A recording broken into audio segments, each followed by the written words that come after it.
আমরা প্রথমে সরল তর্জমা শুনে ফেলি, তারপরে আমরা তাফসীরের দিকে যাই। আল্লাহ তাআলা বলছেন, আলহাকুমুত তাকাসুর, বেশি করে পাওয়ার প্রতিযোগিতা তোমাদেরকে ব্যস্ত করে ফেলেছে, নেশায় ফেলে দিয়েছে। কবর জিয়ারত পর্যন্ত, কবরে আসা পর্যন্ত তোমাদের এই প্রতিযোগিতা চলবে। তারপরে তোমরা অচিরেই জানতে পারবে, অতঃপর তোমরা অচিরেই জানতে পারবে। কখনো নয়, তোমরা জানতে পারবে ইলমাল ইয়াকিন, নিশ্চিত জ্ঞান সহকারে জানতে পারবে। তোমরা জাহান্নামকে দেখতে পাবে, অবশ্যই দেখতে পাবে, এবং তোমরা সেটা তোমাদের নিজেদের চোখে দেখতে পারবে, যে তোমাদের চোখ ইয়াকিন করবে, নিশ্চিতভাবে বিশ্বাস করবে। আর অতঃপর তোমরা অবশ্যই জিজ্ঞাসিত হবে সেদিন সমস্ত নিয়ামত সম্পর্কে। এই হলো মুদ্রা কথায় সরল অর্থ।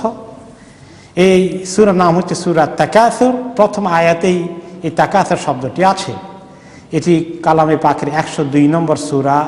এখানে ছোট্ট ছোট্ট 8টি আয়াত রয়েছে। এই আয়াতে আল্লাহ তাআলা যে মেসেজ দিয়েছেন, ইমাম ইবনে কাসীর রাহমাতুল্লাহ আলাইহি বলেছেন মুখতাসার ভাবে, যে আশগালাকুম হুব্বুদ দুনিয়া ওয়া নাঈমাহা ওয়া যাহরাতাহা আন তালাবিল আখিরাতি ওয়া ইবতিগাইহা। হে মানুষ, দুনিয়ার মহব্বত তোমাদেরকে এবং দুনিয়ার নিয়ামতগুলো এনজয় করা তোমাদেরকে আখিরাতের নাজাত তালাশ করতে তোমাদেরকে বিরত রেখেছে, ব্যস্ত করে ফেলেছে। দুনিয়ার এই আকর্ষণ এমনভাবে তোমাদেরকে গাফেল করে ফেলেছে যে তোমাদের সামনে মউত চলে এসেছে এবং তোমরা কবরে পৌঁছে গেছ। যায়েদ বিন আসলাম রাদিয়াল্লাহু আনহু বলেন, রাসূলুল্লাহ সাল্লাল্লাহু আলাইহি ওয়াসাল্লাম বলেছেন, এই সূরা নিজে তাফসীর করতে গিয়ে বলেছেন, আলহাকুমুত তাকাসুরু আনিত তাআহ, দুনিয়ার বেশি পাওয়ার কারণে, নেশা, দুনিয়ার পিছনে বেশি সময় দেওয়ার কারণে সেটা তোমাদেরকে আখিরাত থেকে ব্যস্ত করে রেখেছে, আখিরাত বিমুখ করে রেখেছে। আর মউত পর্যন্ত এই ব্যস্ততার জার্নি চলতে থাকবে। আল হাসান আল বাসরি রাহমাতুল্লাহ আলাইহি বলেছেন, আলহাকুমুত তাকাসুরু ফিল আমওয়ালি ওয়াল আওলাদ, ছেলে মেয়ে এবং সম্পদ, সন্তান সন্ততি এবং সম্পদ, এই দুটো তোমাদেরকে খুবই বিজি রেখেছে, আখিরাতের জন্য তোমাদেরকে সময় বের করতে দেয় না। এই কথা অন্য একটি হাদিসে এসেছে যে দুনিয়ার আকর্ষণটা কীরকম, সে কথা একটি হাদিসে রাসূলুল্লাহ সাল্লাল্লাহু আলাইহি ওয়াসাল্লাম বলেছেন। এই হাদিসটি হচ্ছে, লাউকানা ইবনে আদম, যদি ইবনে আদমের একটি প্রান্তর থাকে স্বর্ণ ভর্তি, তাহলে সে আশা করবে আল্লাহ তাআলার কাছে তার আরেকটি প্রান্তর যদি থাকতো। লাউ আন্না লিবনি আদম ওয়াদিয়া মিন যাহাব, একটি মাঠ ভর্তি সোনা তার কাছে থাকে, সোনার মাঠ, পুরো মাঠের মধ্যে সোনা কত টন হবে আল্লাহ জানে, এরকম ভর্তি মাঠ তার থাকে, শুধু সোনা আর সোনা। এই লোকটার কি সম্পদের চাহিদা মিটবে? তিনি হাদিসে বললেন, সেই লোকটা বলবে, আল্লাহ লা আহাব্বা আন ইয়াকুনা লাহু ওয়াদিয়ান, যে আল্লাহ আমার মাত্র একটি মাঠ স্বর্ণে ভর্তি, যদি কমপক্ষে 2টা মাঠ হইতো আমার, তাহলে মোটামুটি আমার চাহিদা মিটত। তারপরে তিনি বললেন, ওয়ালা নিয়ামলা আফাহু ইল্লা তুরাব, বনি আদমের এত চাহিদা, তার কোনো চাহিদার শেষ নেই, তার মুখটা, তার পেটটা ভরবে না মাটি ছাড়া। মাটি দিয়ে কোথায় ভর্তি হবে? কবরে গেলে বাস মাটি খেয়ে ভর্তি করে ফেলবে, তখন গিয়ে পেট ভরবে, বলছে যে এখন, তখন বলবে যে আর দুনিয়ার দরকার নাই, এবারে বুঝতে পেরেছি। তার আগ পর্যন্ত এই সম্পদের নেশা এবং প্রয়োজন এবং চাহিদা কোনো সমাপ্তি নেই। আমি জানি না, আমরা মাঝে মধ্যে বলি আল্লাহ যথেষ্ট দিচ্ছেন, আমার আর দরকার নাই, এটা আমরা মাঝে মধ্যে বলি কি না? কিন্তু যদি আমার কাছে খবর আসে যে আপনার বিজনেসে 1 মিলিয়ন পাউন্ড লাভ হয়ে গেছে, কি বলেন, কেমন লাগবে? একটু আগেই বলছি আর বেশি দরকার নেই, যথেষ্ট হয়ে গেছে, এখন এই খবরটা আসলে কেমন লাগবে? সাংঘাতিক। আর যদি এমন খবর আসে যে এমন একটা ইনভেস্টমেন্টের খবর আসে, আপনি যদি এই 2 মাসের ভিতরে আপনার 5,000 টাকা দিলে, 5,000 পাউন্ড দিলে 10,000 পাউন্ড হয়ে যাবে, 10,000 পাউন্ড দিলে 20,000 পাউন্ড লাভ হয়ে যাবে। আপনি বলেন আমরা কে কে পেছনে থাকবো? সবাই ঝাঁপিয়ে পড়বো। অথচ কথা প্রসঙ্গে বলবো আলহামদুলিল্লাহ যথেষ্ট হয়ে গেছে, আর কি দরকার। ভিতরে ভিতরে চাহিদাটা আছে, পেলেই চাহিদা হয়। তারপরে রাসূলুল্লাহ সাল্লাল্লাহু আলাইহি ওয়াসাল্লাম বলেন ওয়ায়াতুবুল্লাহু আলা মান তাব, আর যে ব্যক্তির উপরে আল্লাহ তওবা করেন সেই ব্যক্তি তওবাটা তার নসিব হয়ে যায়। আল্লাহ তওবার তৌফিক দিলে অন্য কথা, তা না হলে সম্পদের লোভ, সম্পদের চাহিদা, সম্পদের আকর্ষণ এটি প্রত্যেকটি মানুষের মধ্যে রয়েছে। ওয়াতুহিব্বুনাল মালা হুব্বান জাম্মা, সাংঘাতিক মহব্বত করো মালের মধ্যে। জামা মালাউ ওয়াদ্দাদাহ, মাল জমা করে আর গনে কত জমা হলো এই পর্যন্ত, প্রায় দেখতে চায় বাড়লো কদ্দুর কমলো কদ্দুর। এটা মানুষের মধ্যে ভেরি ন্যাচারাল।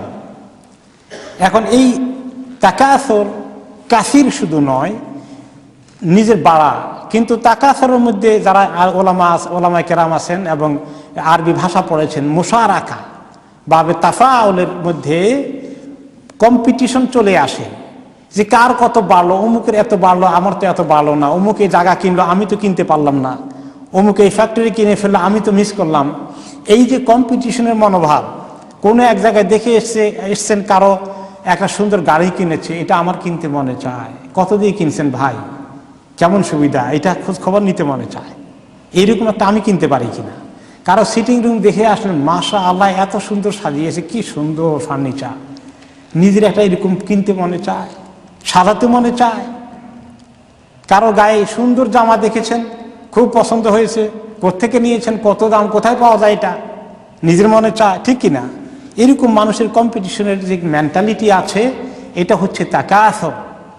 এমনকি করতে করতে মানুষ আমাদের দেশে কোরবানির সময় কোনো কোনো এলাকায় কম্পিটিশন করে, কোন সওদাগর কত বেশি দামি কোরবানি দিয়েছে এটার নাম ফুটাইতে হবে। ও তুমি 1 লাখ টাকা দিয়ে কিনছো, আমি 1.5 লাখ টাকা দিয়ে কিনবো, তোমারটা 2 লাখ, আমারটা 3 লাখ টাকা দিয়ে কিনবো গরু। কাজেই এরকম করতে করতে মানুষ শেষ পর্যন্ত কোনো রকমই ছাড়ে না। এই জন্য কেউ কেউ ইমাম কুরতুবী রহমতুল্লাহ আলাইহি সুন্দর একটা কবিতার উদ্ধৃতি দিয়েছেন তাফসিরে কুরতুবীর মধ্যে, যে কবরে গিয়েও কম্পিটিশন ছাড়ে না, কবরে গিয়েও ছাড়ে না। কেমনে? তিনি বলেন আরা আহলাল কুসুরে ইদা উমিতু বানাও ফাওকাল মাকাবির বিসসুহুরে। কবি বলেন, ইসলামিক কবি, ভালো কবি, আমি দেখতে পাচ্ছি যারা প্রাসাদের মালিক বড় লোকগুলো যখন তারা মারা যায়, তারা কবরের উপরেও বিরাট সমাধি বানিয়ে ফেলে, কবর পাকা করে বিশাল সমাধি বানায়, দামি পাথর দিয়ে কবরের ওয়াল বানিয়ে নেয়। কোনো কোনো জায়গায় এরকম মাজার পাওয়া যায় না? এই মাজারগুলো বানানো কি হাদিসে জায়েজ আছে? কোনো মাজার বানানো জায়েজ নেই। আমাদের দেশে ওলিয়া উলিয়াদের মাজারে এরকম বানিয়ে ফুল দিয়ে একেবারে শামিয়ানা টাঙ্গিয়ে কি যে শিরকার বিদআতের আখড়া বানিয়েছে। নবী করিম সাল্লাল্লাহু আলাইহি ওয়াসাল্লাম আলী রাদিয়াল্লাহু আনহুকে মদিনায় পাঠালেন, যেখানে যেখানে কবর উঁচু আছে সবগুলোকে ভেঙে মাটির সঙ্গে মিশিয়ে দিয়ে আসা।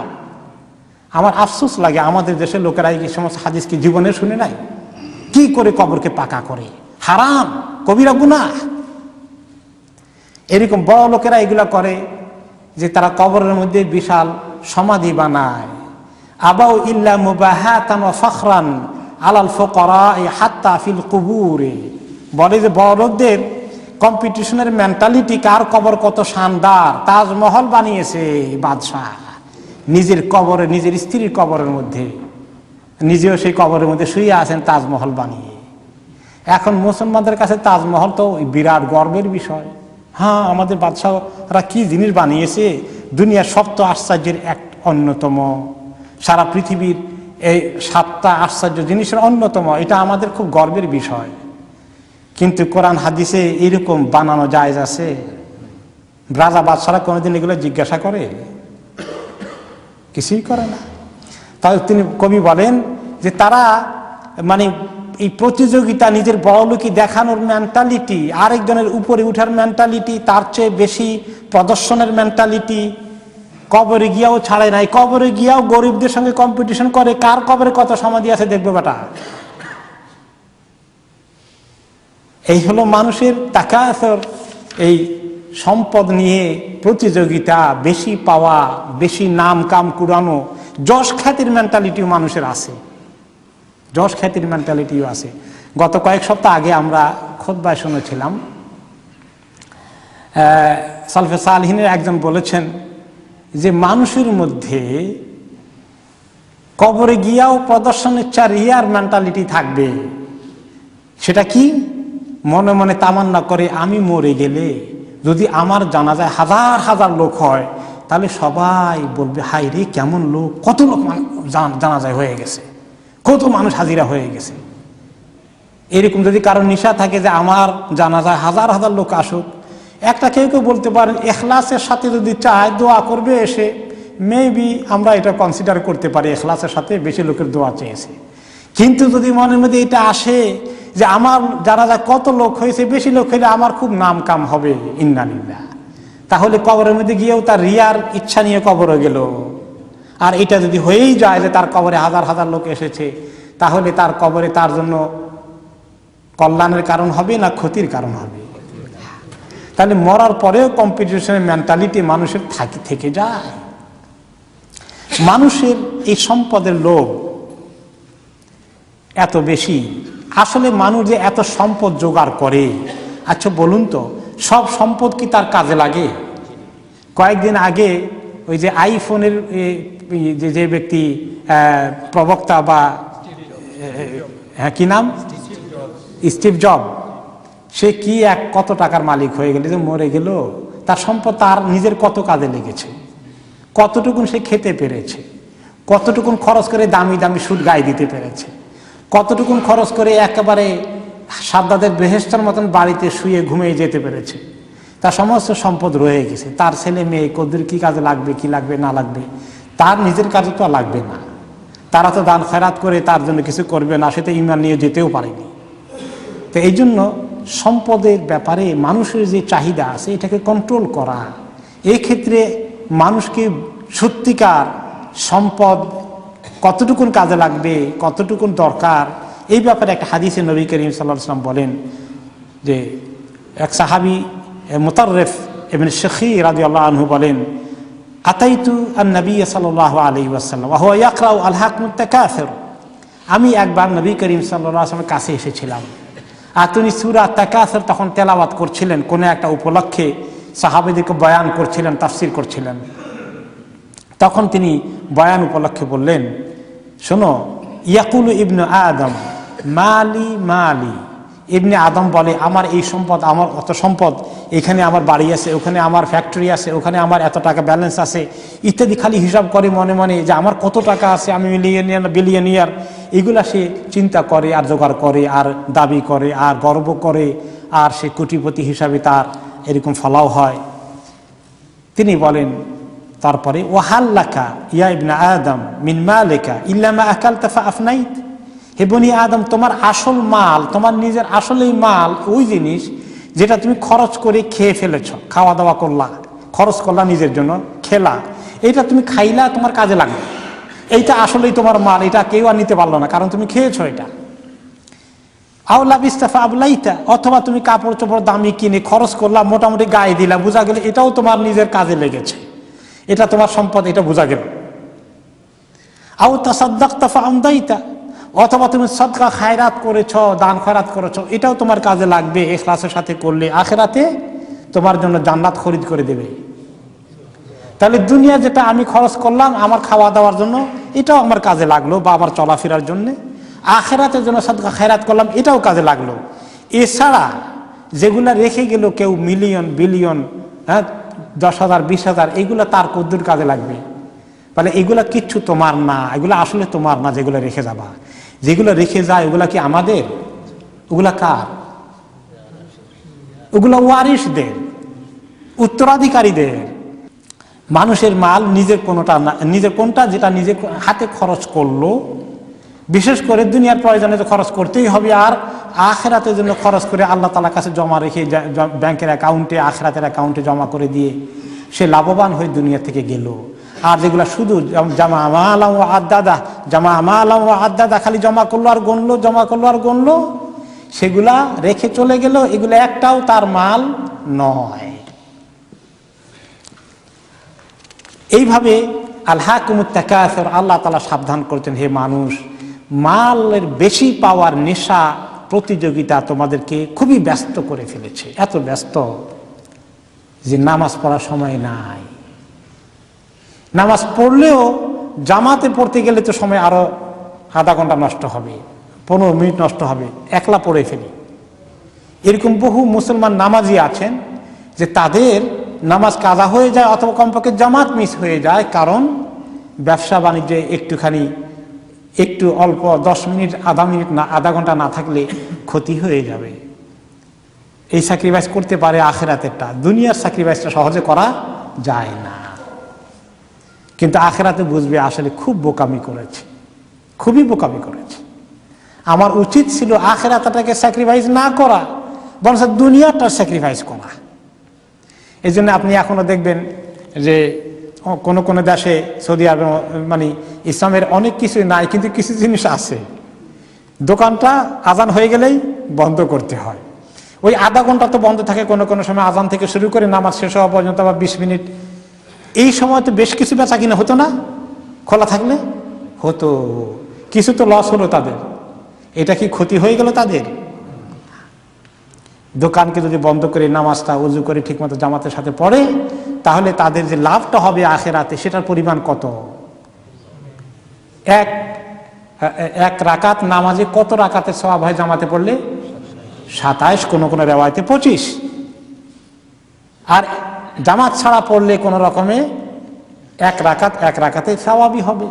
তাহলে অনেক বড় মিসিং না? যে ব্যক্তি, আপনাকে যদি বলা হয় এইখানে ইনভেস্ট করলে 1 টাকায় 25 টাকা আপনার মাল ফেরত আসবে, আর ওইখানে ইনভেস্ট করলে 1 টাকাই পাবেন, বা 1 টাকায় 3 টাকা পাবেন, বা 1 টাকায় 10 টাকা পাবেন, 10 টাকাটা নিবেন না 27 টাকাটা, 25 টাকাটা নিবেন? দুনিয়ার হিসাব আমাদের কড়াই ঘন্টা ঠিক আছে, আলহামদুলিল্লাহ। দুনিয়ার হিসাবের মধ্যে আমরা সহজে ভুল করি না, আমাদের মিস্টেকটা হয়ে যায় আখিরাতের হিসাবে। এই জন্য দুনিয়ার প্রায়োরিটি এত বেশি, আমি আপনি সবাই আমরা এই দুনিয়ার প্রায়োরিটির শিকার, এবং এই কারণে আখিরাতের অনেক কিছু স্যাক্রিফাইস করে ফেলছি। এরপরে পরবর্তী আয়াত আসলো, হাত্তা জুরতুমুল মাকাবির, যে তোমরা কবরে যাওয়া পর্যন্ত তোমাদের এই প্রতিযোগিতা এবং বেশি পাওয়ার নেশা তোমাদেরকে কন্টিনিউ করবে। অন্য হাদিসে এসেছে এই মালের কথা। আরেকটু আমরা শুনি, তাফসীর ইবনে কাসীর আরো কিছু হাদিস জোগাড় তিনি করেছেন, যে মাল এমন আকর্ষণের জিনিস মানুষের কাছে, মাল জমা করে করে যে মানুষ চলে যায়, এগুলো তো তার কোনো কাজে লাগবে না, বিশ্বাস করে না। তার উচিত ছিল চিন্তা করা একটা হাদিস, নবী করিম সাল্লাল্লাহু আলাইহি ওয়াসাল্লাম বলেছেন, সহিহ বুখারীর হাদিস, ইয়াতবিউল মাইয়াতা সালাসাতুন, মাইয়িতকে কবর পর্যন্ত 3টা জিনিস অনুসরণ করে। হাদিসটা আপনারা অনেকবার শুনেছেন, আবার আমাদের রিমাইন্ডার হোক। 3টা জিনিস কবর পর্যন্ত যায় প্রত্যেক মাইয়িতের সাথে। ফায়ারজাউ ইসনানি ওয়া ইয়াবকা মাহু ওয়াহিদ, 2টো জিনিস কবরের উপরে থেকেই বিদায় নিয়ে ফেরত চলে আসে, একটা জিনিস তার সঙ্গে কবর পর্যন্ত যায়। ফায়ারজাউ আহলুহু ওয়া মালুহু ওয়া ইয়াবকা আমালুহু, তার পরিবার পরিজন অথবা বন্ধু বান্ধব, মুসলিয়ানে কেরাম যারা তাকে দাফন কাফনে শরীক হতে গিয়েছে, সবাই কবরের উপর থেকে ফেরত চলে আসবে। কোনো ছেলে মেয়ে বলবে না, আহারে আব্বাকে একলা রেখে যাই কেমনে, আমি কিছুক্ষণ আব্বার সঙ্গে থাকি। কেউ রাজি হবে? আর থাকলে কোনো লাভ হবে? কোনো লাভ হবে না। তাহলে সবাই ফেরত আসবে, আর কি ফেরত আসবে? তার মাল। কবর দেওয়ার আগ পর্যন্ত মাল নিয়ে ভাগ বন্টনা শুরু হয় নাই। অনেক ক্ষেত্রেই কবর দেওয়া পর্যন্ত অপেক্ষা করে। কবর দেওয়া হয়ে গেলে এই সম্পদের মালিককে, কোর্টে কাছারিতে গেলে সম্পদের মালিক আব্দুল করিম, তা আব্দুল করিম তো মারা গেছেন, এখন তো আর তিনি মালিক না, এখন তালাশ করা হবে তার ওয়ারিশকে। তাহলে মরার সঙ্গে সঙ্গে তার মালিকানা আসলে আর থাকে না। এমনকি তার কাগজপত্রের নাম থাকলেও সে এখন মালিক না, অটোমেটিক্যালি মালিক কে হয়ে গেছে? অন্য কেউ হয়ে গেছে। কাজেই এই কবরে তার মালিকানা আর যাবে না, কিচ্ছু যাবে না। এই মালিকানাটা আসতেছে তার ছেলে মেয়ে উত্তরাধিকারীদের দিকে, শুধু যাচ্ছে কবরের মধ্যে কে? তার আমল। আর সে আমলের হাদিস আপনারা আবার শুনেছেন, যে আমল দুই সূরতে কবরে দেখা করবে আমার আপনার সঙ্গে। নেককারের সঙ্গে দেখা করবে কি সুন্দর চেহারা নিয়ে, উজ্জ্বল চেহারা নিয়ে একজন মানুষ কবরে গিয়ে নেককারের সামনে হাজির, তার সঙ্গে সুন্দর করে কথা বলবে, কি সুন্দর তার গায়ের কাপড়, জামা কাপড়, সুন্দর সুগন্ধ আছে, খুব ভদ্রতার সাথে তার সঙ্গে দেখা করবে, গিয়ে বলবে সালাম কালাম দিয়ে, আজকে আপনাকে খুব বড় সুসংবাদ দিতে এসেছি, সাংঘাতিক সুসংবাদ আপনার জন্য আছে, আপনার জন্য জান্নাত ইন্তজার করতেছে, ওই যে দেখেন। সে লোক বলবে, হায় হায়, আজকে তো তোমাকে তোমার চেহারা দেখলেই বোঝা যায় যে তোমার কাছে সুসংবাদ আছে, আলহামদুলিল্লাহ। তুমি আমাকে এই সুসংবাদ দিলা, তোমার পরিচয়টা কি জানতে পারি? তুমি কে ভাই, আমাকে এত বড় সুসংবাদ দিয়েছ? সে বলবে, আমি আর কেউ না, আনা আমালুকা, আমি আপনার আমল। সারা জীবন যে কষ্ট করে আমল করেছেন, এই আমলকে আল্লাহ তাআলা আজকে আমাকে একটা সত্তার রূপ দিয়ে আপনার কাছে সুসংবাদ নিয়ে পাঠিয়েছে, আমি আপনার আমল আর কিছু না। তখন সে আল্লাহ তাআলার কাছে আলহামদুলিল্লাহ বলবে, আর বলবে যে আল্লাহ তাড়াতাড়ি হাসর নাসর করে ফেলো, আমি জান্নাতে যেতে চাই তাড়াতাড়ি। আল্লাহ তাআলা তাকে ঘুম পাড়ায় দিবেন, নওশার মতো ঘুমাও, কিছুক্ষণ স্বপ্ন দেখো, টাইম মতো হাসর নাসর আসবে। আর যে ব্যক্তি গুনাহগার কাফের বেদিন, সেই ব্যক্তির সামনে আমল আসবে এমন মানুষের সুরত ধরে, যার চেহারা খুব কুৎসিত, খুব বিশ্রী, খুব কুশ্রী, ভয়ঙ্কর, তার চেহারা দেখলে ভয়ে কলজা পাংশু হয়ে যায়। আর বলবে, এই তোমার আজকে খবর আছে, তোমার জন্য দুঃসংবাদ নিয়ে আসছি, তোমার জন্য জাহান্নাম অপেক্ষা করছে, ওই দেখো দাউ দাউ করে আগুন। সে বলবে, তুমি বড় অভিশপ্ত লোক, আমি এমনি বিপদে আছি, মাইটের খাইয়া ফেরেশতার 3 প্রশ্নের উত্তর তো ঠিক মতো দিতে পারে না, খাইছে ভালো করে মাই, নাসালুল্লাহুল আফওয়া ওয়াল আফিয়া। আর এই বেকায়দার অবস্থায় আশঙ্কা করছি কোন মুসিবত আসে, আর তুমি আসছো আমার কাছে আরো বড় দুঃসংবাদ নিয়ে, দুর্ভাগা হতভাগা, যাও এখান থেকে, কে তুমি, তোমার পরিচয় কি? তখন বলে, কোথায় ভাগাবা আমাকে, আমি তোমার আপনজন, সারা জীবনের কৃত আমল তোমার আমি, আমাকে আল্লাহ মানুষের রূপ দিয়ে তোমাকে এই ভয়ঙ্কর দুঃসংবাদ নিয়ে পাঠানোর জন্য, তোমার মর্ম পীড়া আরো বাড়ানোর জন্য আল্লাহ তাআলা আমাকে এইভাবে পাঠিয়েছেন, তোমার নিস্তার নেই। তাহলে আমাদের আমলের গুরুত্ব কদ্দুর দিতে হবে, আর টাকা পয়সার গুরুত্ব কদ্দুর দিতে হবে। এই টাকা পয়সা নিয়ে হায় রে কি অবস্থা, স্বামী স্ত্রীর ধ্যান দেওয়া টাকা পয়সা নিয়ে, এত মায়া মহব্বতের সম্পর্কের ভিত্তিতে আল্লাহ তাআলা সংসার চালান, আর সেখানে ওই টাকা পয়সা বেনিফিটে টাকা কার কাছে থাকবে এটা নিয়ে দরবার, চাইল্ড বেনিফিট কে পাবে এটা নিয়ে দরবার, হায় হায় রে অবস্থা। মাল এত মারাত্মক জিনিস, এবং এই টাকার জন্যই স্বামী স্ত্রীর এই মায়া মহব্বতের সম্পর্কের মধ্যে ফাটল ধরেছে, অনেক জায়গায় ফাটল ধরেছে টাকা পয়সা নিয়ে। এই দুনিয়া আর মাল এত খারাপ জিনিস। আরেকটি হাদিসে রাসূলুল্লাহ সাল্লাল্লাহু আলাইহি ওয়াসাল্লাম ইরশাদ করেন, ইয়াহরিমু ইবনু আদম ওয়া ইয়াবকা মাহু ইসনাতান, বনি আদম বুড়া হতে থাকে, বুড়া হয়, আস্তে আস্তে বয়স বাড়ে, অনেক কিছু দুনিয়ার তার কমে আসে, অনেক কিছু কমে আসে, এনার্জি কমে আসে, খাওয়া দাওয়ার চাহিদা কমে আসে, শরীরের শক্তি কমে আসে, কিন্তু দুইটা জিনিস কমে না, আল হিরসু ওয়াল আমাল, লোভ এবং অনেক বেশি পাওয়ার আশা, নেশা পেশা, এটা সহজে কমে না। দুনিয়ার লোভ, সম্পদের লোভ, আর বেশি বাঁচার আশা, বেশি পাওয়ার আশা, লোভ আর আশা কমে না। একজন মুরব্বী আছেন, আমার খুব শ্রদ্ধেয় মুরব্বী, তিনি বেশ বয়স্ক, কিছুদিন আগে তিনি কথা প্রসঙ্গে বলছিলেন, একটু হাসতে হাসতেই বলছিলেন, কিছু বুঝি না, যত দিন যায় মনে যেন দুনিয়ার মহব্বত খালি বাড়ে। এই কথার সত্যতা এই হাদিসে পাওয়া যায়। আহনাফ ইবনে কাইস রাদিয়াল্লাহু আনহু, তিনি একদিন একজনের হাতে পেলেন একটা দিরহাম, একজনের হাতে নাড়াচাড়া করতেছে, তার হাত থেকে দিরহামটা নিলেন, নিয়ে বললেন, লিমান হাযা দিরহাম, নসিহতের উদ্দেশ্যে, এই দিরহামটার মালিককে, যে মালিক যার হাত থেকে নিয়েছিলেন তিনি বললেন, আমার, আমি এটার মালিক।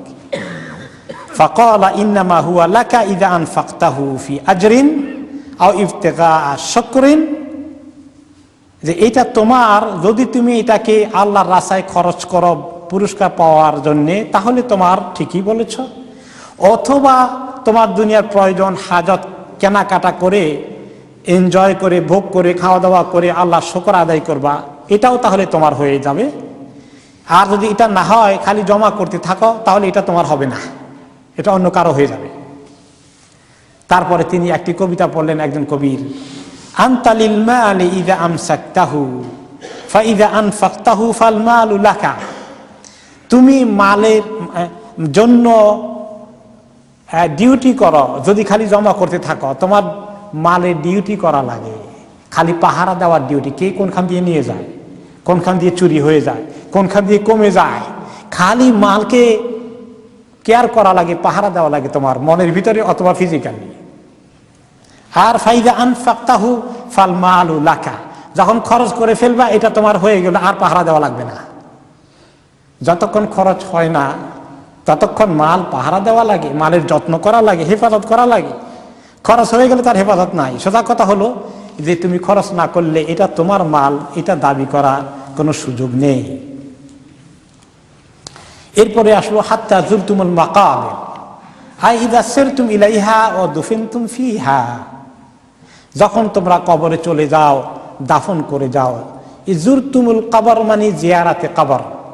এখন কবর জিয়ারত দ্বারা আমরা বুঝি মাইয়িতের কবর জিয়ারত, কিন্তু এখানে যে জিয়ারত করা হয়েছে, যে জিয়ারতের কথা বলা হয়েছে, সেই জিয়ারতটা হচ্ছে ফাইনাল জিয়ারত। এবং এটা, এই জিয়ারতের কারণে মানুষ আর নিজের ঘরে ফেরত আসে না। ওই জিয়ারত করে সেখান থেকে আসল ঠিকানায় চলে যেতে হয়। আসল ঠিকানা দুইটা, হয় জান্নাত নতুবা জাহান্নাম। মাইমুন ইবনে মিহরান রাহমাতুল্লাহ আলাইহি বলেন যে কুনতু জালিসান ইনদা ওমর ইবনে আব্দুল আজিজ রাহমাতুল্লাহ আলাইহি, যে আমি খলিফা ওমর ইবনে আব্দুল আজিজ রাহমাতুল্লাহ আলাইহির পাশে বসা ছিলাম ওনার দরবারে। তিনি একদিন এই সূরা আত-তাকাসুর পড়লেন, তেলাওয়াত করলেন। এই খলিফা ওমর ইবনে আব্দুল আজিজ তো তিনি একজন শুধু শাসক ছিলেন না, তিনি বড় আলেম ফকিহ ছিলেন, বড় দিনদার পরহেজগার ব্যক্তি ছিলেন। তিনি এই তেলাওয়াত করছিলেন এই সূরা আল হাকুমুত তাকাসুর। তেলাওয়াত করে কতক্ষণ, ফালাবিসা হুনাইহাতান, কিছুক্ষণ দম ধরে থাকলেন। সুম্মা ক্বাল, তারপরে বললেন, ইয়া মাইমুন মা আরাল মাকাবিরা ইল্লা জিয়ারাতান ওয়া লিযাইর বুদ্দুন মিন আন ইয়ারজা ইলা মানজিলিহি। তখন তিনি বললেন, হে মাইমুন, এই সূরায় কি মেসেজ আছে জানো? হ্যাঁ, যে এই কবরের জিয়ারত আমাদেরকে করতেই হবে, না করে কোনো উপায় নেই। আর এই কবরের জিয়ারতকারীকে কোনো উপায় নাই, তার ঠিকানায় যেতেই হবে, তার শেষ ঠিকানায়। আর তার শেষ ঠিকানা কোথায়? ইম্মা ইলাল জান্নাহ আও ইলান নার, হয়তো জান্নাত অথবা জাহান্নাম, এই দুই জায়গার এক জায়গায় ঠিকানা এই কবর হয়ে যেতেই হবে, আর কোনো রাস্তা তার জন্য নাই। এই জন্য কেউ কেউ বলেন, যেদিন দুনিয়াতে আমরা এসেছি, সেদিন আমরা একটা রিটার্ন টিকিট নিয়ে এসেছি। এই রিটার্ন টিকিটটা একদম কনফার্ম করা আছে, আর কনফার্ম করা লাগবে না, ওকে করা আছে। কি কোন গুলজার ভাই, আপনি টিকিট ওকে করেন? অনেক রিকনফার্ম করা আছে। আর আপনাকে মনে করাই দিতে হবে না যে আমার বুকিং ঠিক আছে কিনা, বুকিং একদম কনফার্ম। কিন্তু আপনি জানি না কখন কনফার্ম। যিনি কনফার্ম করেনওয়ালা, তিনি কনফার্ম করে রেখেছেন, যেতেই হবে। এমন একটা ঠিকানা কেউ না গিয়ে পারবে না। এই কবর সম্পর্কে ইমাম আল কুরতুবী রাহমাতুল্লাহ আলাইহি অনেকগুলো পয়েন্ট আলোচনা করেছেন। যে কবর জিয়ারত, এটা তো হলো মৃত্যুর কথা এসেছে, মরার আগেই কবর জিয়ারত করা উচিত বারে বারে। এই জন্য কবর জিয়ারতে গেলে কেউ কেউ সূরা আত-তাকাসুরের তেলাওয়াত করেন, এবং কোন সালফে সালেহিন, সহিহ হাদিসে না থাকলেও সালফে সালেহিন আমলে ছিল। এই জন্য তেলাওয়াত করা, যে আসলে মাইয়িত কদ্দুর ফায়দা পাবে না পাবে এটা বড় কথা নয়, কিন্তু তেলাওয়াতের মাধ্যমে, আমরা তো আরবি বুঝি না, আমরা মনে করি মাইয়িতের জন্য কত সওয়াব হবে তেলাওয়াত করলে, আমরা কত যে ফায়দা হবে।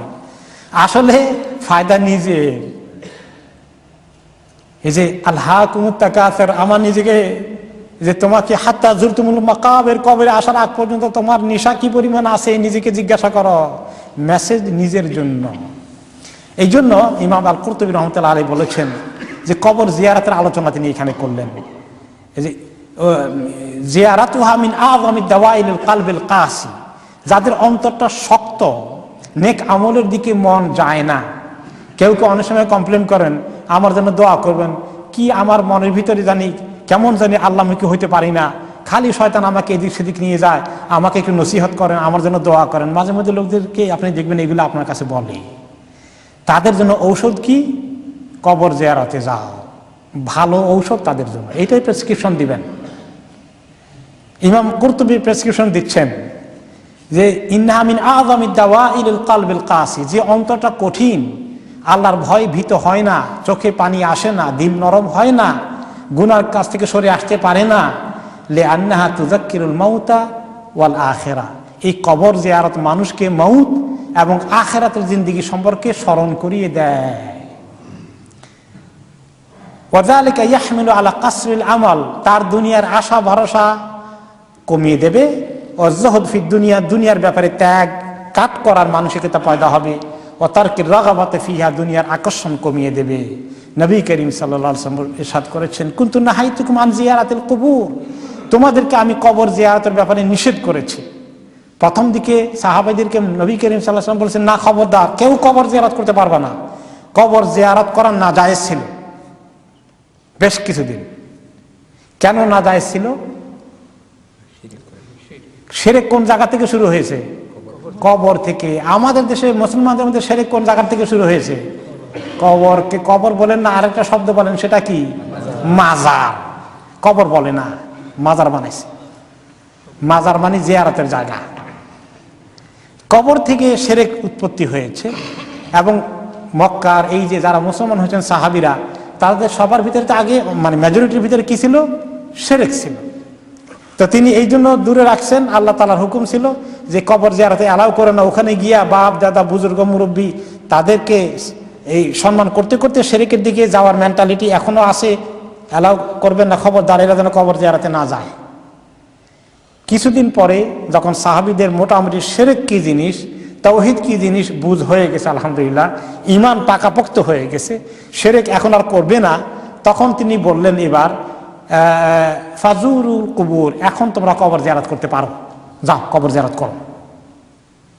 বরঞ্চ উৎসাহিত করলেন আরো, ফাইন্না তাযহাতু ফিদ দুনিয়া ওয়া তুযহিদু ফিদ দুনিয়া ওয়া তুযাক্কিরুল আখিরা, এই কবর জিয়ারত তোমাদের দুনিয়ার আশা ভরসা কাট করাই দেবে, কমিয়ে দেবে, আর তোমাদেরকে আখিরাত সম্পর্কে স্মরণ করিয়ে দেবে। এখন যাও কবর জিয়ারত করো। এই জন্য কবর জিয়ারত করা আমাদের জন্য এখন অনেক ভালো আমল। অন্য হাদিসে এসেছে, ফাইন্না তুযাক্কিরুকুমুল আখিরা, এটা তোমাদেরকে আখিরাত সম্পর্কে স্মরণ করিয়ে দেবে। এখন এই ইমাম কুরতুবী একটু ফিকহি আলোচনা করতেছেন। কবর জিয়ারত কি পুরুষদের জন্য জায়েজ আছে? তো আছেই, উচিত, উৎসাহিত করা হয়েছে। মহিলাদের জন্য জায়েজ আছে কিনা? এখন একটা হাদিস আছে এখানে যে লাআনাল্লাহু যায়রাতিল কুবুর, যে মহিলারা বেশি বেশি করে কবর জিয়ারত করে আল্লাহ তাআলা তাদেরকে লানত করেন। এই হাদিস দ্বারা অনেক ইমাম ফতোয়া দিয়েছেন যে মহিলারা কবর জিয়ারতে যেতে পারবে না। এবং এর ব্যাখ্যায় ইমাম কুরতুবী বলেন, ইন্নামা কারিহা জিয়ারাতুল কুবুর লিন-নিসা লিকিল্লাতি সাবরিহিন্না ওয়া কাসরাতি জাযাইহিন্না, মহিলারা জিয়ারতে যাওয়ার জন্য হাদিসে নিরুৎসাহিত করা হয়েছে, মাকরুহ বলা হয়েছে, তাদেরকে জিয়ারত করতে না করতে বলা হয়েছে, যে তাদের সবর কম এবং তারা ভেঙ্গে পড়বে, সেখানে গিয়ে কান্নাকাটি, শোক মাতম, আহাজারি শুরু করে দেবে, যেটা মাইয়িতের কবরে শাস্তির কারণ হবে। ফাইন্নামা ইউআযাবুল মাইয়িত বিবুকাইল হাই আও কামা ক্বালা আলাইহিস সালাতু ওয়াস সালাম। একটা হাদিসে এসেছে যে মাইয়িতের কবর আযাব হয় যদি তার জিন্দা লোকেরা তার জন্য বেশি করে রোদন করে, বিলাপ করে, উচ্চ স্বরে চিৎকার করে, কাঁদে, কান্নাকাটি করে। এই জন্য তাদেরকে নিষেধ করা হয়েছে। এই জন্য ইমাম কুরতুবী বলেন, জিয়ারাতুল কুবুর লিরিজাল মুত্তাফাকুন আলাইহি ইনদাল উলামা মুখতালাফুন ফীহি লিন-নিসা, কবর জিয়ারত পুরুষদের ব্যাপারে ওলামা কেরাম একমত, কোনো আপত্তি নাই, বরঞ্চ খুব ভালো আমল, তাদেরকে আখিরাত সম্পর্কে স্মরণ করিয়ে দেয়। কিন্তু মহিলাদের ব্যাপারে বেশ ইখতিলাফ করেছেন ওলামায়ে কেরাম, আইম্মায়ে কেরাম। আম্মা শাওয়াবু ফাহারামুন আলাইহিনাল খুরুজ, তিনি বলেন যারা যুবতী মহিলা তাদের এভাবে কবর জিয়ারতে না যাওয়াই উচিত। অনেক ইমাম তাদেরকে হারাম ফতোয়া দিয়েছেন। ওয়া আম্মাল কাওয়াইদ ফামুবাহুন লাহুন্না যালিকা ওয়াল জায়েজুন লিজামিহিন্না, যারা একটু বুড়ো বয়স্কা তারা যেতে পারে, এটার ব্যাপারে এত কড়াকড়ি নিষেধাজ্ঞা নাই, কিন্তু জওয়ান যুবতীরা যাওয়াটা নিষেধাজ্ঞা আছে। যালিকা, এই দুজনের মধ্যে পার্থক্য কেন? কেন জওয়ানরা যেতে নিষেধাজ্ঞা এবং বুড়ো মহিলারা যেতে পারেন প্রয়োজন বোধে? যালিকা ইযা ইনফারাদনা বিল খুরুজ আনির রিজাল ওয়ালা ইখতালিফু ফি হাদা ইনশাআল্লাহ। তবে মহিলারা, বুড়োরা যেতেও, বয়স্ক মহিলারা যেতে হলেও এমন সময় যাবেন যেখানে পুরুষরা থাকে না। পুরুষদের আনাগোনা থাকলে সেখানে তখন যাওয়া ঠিক না, বিশেষ করে নন মাহরাম পুরুষ। কারণ হচ্ছে যে মাউদিউন ওয়া ওয়াক্তুন ইখশা ফিহিল ফিতনা আন মিন ইজতিমাই রিজাল ওয়ান নিসা ফালা ইয়াহিল্লু ওয়ালা ইয়াজুজ। যখন অনেক দাফন কাফনের কাজ চলতেছে, অনেক পুরুষরা গিয়ে জিয়ারত করছে, ওই সময় তারা ওখানে যাওয়া ঠিক না। তারা চলে গেলে সেখানে ফিতনার কারণ হতে পারে। ফাবাইনার রাজুল ইয়াখরুজু লিয়াতাবির ফায়াকাউ বাসারহু আলা ইমরাআতিন ফায়াফতাতিন। দেখা গেল যে একটা পুরুষরা কেউ গেল কবর জিয়ারত করে নিজের শিক্ষা নিতে, মাইয়েতের জন্য দোয়া করবে, নিজেকে আখিরাতের মুখী করবে, আর ওই সময় যদি যুবতী মহিলার দিকে তার দৃষ্টি পড়ে যায় তাহলে সে তখন তার মনের ভিতরে ফিতনা সৃষ্টি হয়ে গেল, তার উদ্দেশ্যটা ডাইভার্ট হয়ে গেল, মনটা এদিক থেকে কোথায় চলে গেল, আরেক দিকে চলে গেল। মনের কথা যাওয়ার ছিল কবরের দিকে, কবরে কোন হালতে আছে, আখিরাতে কি উপায় হবে, সেই জন্য চোখের পানি ফেলবে। কিন্তু একটা সুন্দরী মহিলা, যুবতী মহিলার দিকে চোখ চলে গিয়ে এখন তার মনটা পরিপূর্ণভাবে ডাইভার্ট হয়ে গেল। এই কথাগুলো কি হাকিকত আছে না নাই? বাস্তব সত্য কথা। তাহলে এমনও হতে পারে, এমনকি মহিলাও সেখানে গিয়ে অন্য কারোর দৃষ্টিতে পড়ে তার মিতে ফিতনার সৃষ্টি হয়ে যেতে পারলো। যাওয়ার কথা ছিল কবর জিয়ারত করে অনেকগুলো নেকি নিয়ে আসবে। ফায়ারজাউ কুল্লু ওয়াহিদিন মিনার রিজাল ওয়ান নিসা মা'জুরান গায়রা মা'জুর, কথা ছিল নেকি নিয়ে আসবে, এমন হইতে পারে কবরস্থান থেকে গুনাহ নিয়ে আসলো। এই জন্য সাবধান। তারপরে তিনি বলেন কবর জিয়ারতের গুরুত্ব তুলে ধরছেন। قال العلماء ينبغي لمن أراد علاج قلبه وانقياده بسلاسل القهر إلى طاعة ربه أن يكثر من ذكر هذه من اللذات। ঔষধ বাতাচ্ছেন, প্রেসক্রিপশন দিচ্ছেন, যাদের অন্তর শক্ত, আল্লাহর ভয় ভীত হয় না, তারা বেশি বেশি করে অন্তরকে নরম করার জন্যে মউতকে বেশি করে স্মরণ করবে। ও মুফাররিকুল জামাআত, যেটা মানুষকে বিচ্ছিন্ন করে ফেলে। ও মুতমিল বানিন ওয়াল বানাত, যেটা ছেলে মেয়েকে এতিম বানায়, সেই মৃত্যুর কথা স্মরণ করবে। আর মৃত্যুর কথা স্মরণ করা নিজে। আলা মুশাহাদাতিল মুহতাদারিন, আর যাদের মৃত্যু হচ্ছে সাকারাতের হালতে আছে, হসপিটালে হোক ঘরে হোক, তাদেরকে বেশি করে দেখতে যাবে। আর 3 নম্বরে জিয়ারাত কুবুর আমওয়াতিল মুসলিমিন। ফাহাদি সালাসাতু উমুর, এই 3টা জিনিস দিয়ে যে অন্তরে শক্ত হয়ে আছে, আল্লাহর ভয় ভীত হয় না, আখিরাতমুখী হয় না, এই 3টা কাজ করতে হবে। কি কি 3টা কাজ? 1 নম্বরে মউতের কথা বেশি করে ইয়াদ করা, আমি তো মরে যেতে পারি, আমার মরলে কি হবে, এই কথা মনে করা। তো সেটা তো মাইন্ডের ভিতরে, এটা একটু দুর্বল। আরো শক্তিশালী হলো যারা সাকারাতের হালতে আছে, রূহ নিয়ে টানাটানি চলতেছে, তাদেরকে দেখতে যাওয়া। এরকম দেখছেন? মাঝে মধ্যে দেখা যায়, নিজের আত্মীয় স্বজনের ঘটেছে, হসপিটালে কাউকে দেখতে গিয়েছেন, এই হালতে আছে। আর 3 নম্বর হচ্ছে কবরস্থানে গিয়ে কবর জিয়ারত করা, কবরকে নিজের চোখে দেখা। কবর জিয়ারত মানে মাইয়িতের দোয়া উপলক্ষ, আসল হচ্ছে নিজের কে স্মরণ করানো। কারণ তিনি কবর জিয়ারতের উদ্দেশ্যের মধ্যে বলেছেন ফাইন্নাহা তুযাক্কিরুকুম বিল আখিরা, মাইয়িতের কদর সওয়াব দিবেন, সেটা তিনি উল্লেখ করেন নাই যে মাইয়িতের অনেক সওয়াব হবে, ওটা বললেন না। কিছু অবশ্যই হবে তার, কিন্তু তিনি বলে দিলেন যে তোমাদেরকে আখিরাত স্মরণ করিয়ে দিবে, তোমাদের মউতকে স্মরণ করিয়ে দিবে। তাহলে 3টা কাজ: মউতকে নিজে স্মরণ করার চেষ্টা করা, 2 নম্বর সাকরাতের হালতে যারা আছে তাদেরকে বেশি করে দেখতে যাওয়া, 3 নম্বর, কবর জিয়ারতে গিয়ে, কবরস্থানে গিয়ে নিজের চোখে কবরকে দেখা এবং সেগুলোকে দাফন কাফনের কাজ করা করে আপনারা অ্যাড করতে পারেন যে বেশি বেশি করে দাফন কাফনের কাজ করতে যাওয়াও কিন্তু কবরকে দেখা হয়, নিজেকে স্মরণ করে দেওয়া হয়। তিনি বলেন এইগুলো যদি কেউ করে তাহলে কি হবে? ইয়ামবাগি লিমান কাসা কালবুহু ওয়া লাজিমা দামবুহু আন ইস্তাঈনা বিহা আলা দাওয়াই দাইহি। যে ব্যক্তির অন্তর শক্ত হয়ে গেছে, বেশি গুনাহ তাকে আষ্টে পৃষ্ঠে বেঁধে ফেলেছে গুনার আমল, সেই ব্যক্তি তার অন্তরের রোগের জন্য এই কাজগুলো করুক। ওয়াস্তাসরিখু বিহা আলা ফিতানি শাইতান ওয়া আওয়ানিহি, শয়তানের ফিতনা থেকে বাঁচতে হলে ফাইন ইনতাফা বিল ইকসার মিন যিকরিল মাউত, আর সে যদি বেশি বেশি করে মৌতকে স্মরণ করে তাহলে তার ফায়দা হবে। ওয়ানজালাত বিহি কাসাওয়াত কলবিহি ফাযাকা, যদি এতে করে অন্তর ঠিক হয়ে যায়, হয়েও যেতে পারে, কিন্তু যদি দূর না হয় তাহলে সে কি করবে? তখন সে মুশাহাদাতুল মুহতাদারিন, মৃত্যু পথ যাত্রীর দিকে বেশি করে দেখবে, আর জিয়ারাত কুবুর আমওয়াতিল মুসলিমিন। এই দুইটা কাজ করলে ওই নিজে মনকে মৌতের কথা মনে করে দেওয়াটা একটু তাকে দুর্বল হয়ে আছে, ওইটা মনে হলে তেমন কোনো অ্যাকশন হয় না, কিন্তু এই দুইটা নিজের চোখে দেখলে মোটামুটি অ্যাকশন হয়ে যাবে। কোনো পাষাণ দিলে লোক থাকে না যে মাইয়েতের রূহ টানাটানির অবস্থা দেখলে, সাকরাতের হালতে দেখলে কিছু মন নরম হয় না, এরকম পাষাণ লোক খুব কমই আছে।